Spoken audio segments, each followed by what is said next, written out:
Just a quick one. Today we'll be talking about the Anatomical Act of 1832.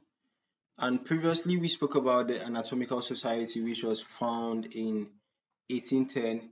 Then I will be going on to talk about the Anatomical Act of 1832, okay, which was actually formed as a result of the formation of the Anatomical Society. Okay, so the Anatomical Act of 1832. Our focus for today is to discuss the Anatomical Act of um, 1832. All right. So you can see on our screen here, there's a doctor trying to do some surgery, and people are around learning. Okay. So guys, prior to 1832, only the corpses of executive murderers were allowed to be dissected in the United Kingdom. Okay.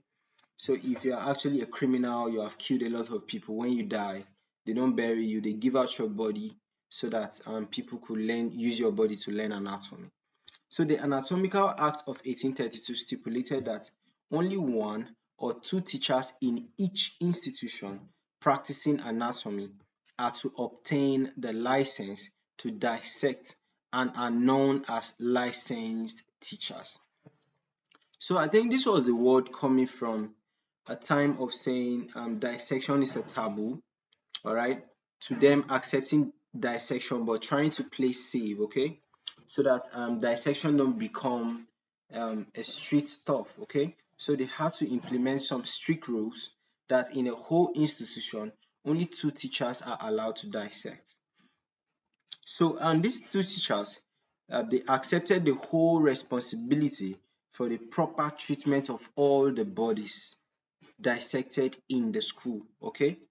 All right. So if you be licensed, is a thing of joy though, okay, but you must accept responsibility, because if the committee that actually oversees this come around your school and see that dead bodies are not treated right, you people are the first that they will hold responsible, okay. So this is it. Anatomical snatching times, which is 17th to 19th century. Okay, and these were the worst snatchers: Williams Buck and Williams Hare. Okay, so the Anatomy Act was basically to um, oversee the activities of those who supply dead bodies and those who actually carry out the dissection. So, watching over these licensed teachers and receiving constant reports from them are four inspectors of anatomy: one for England, one for Scotland, one for Ireland, and one for London, who report to the Home Secretary and know the whereabouts of everybody which was being dissected. Okay, so they were basically like trying to organize the system.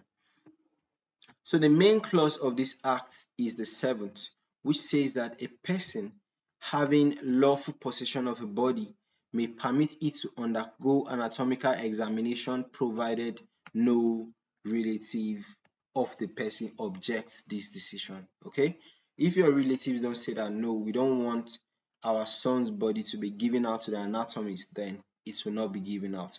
But if your relatives say that okay, or if your relatives are too poor to afford a burial, they say, okay, just give out his body so that it will be dissected. Right? So now the other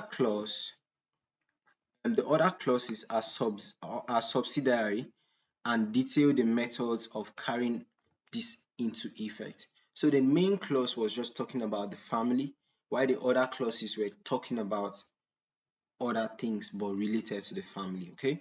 So in clause 16, however, the old act of Henry VIII is reappealed, and the bodies of murdered, okay, sorry, the bodies of murderers, okay, people who kill other people, are no longer to be used for dissection. So before, once you kill other people, if you die, automatically your body will be used for dissection.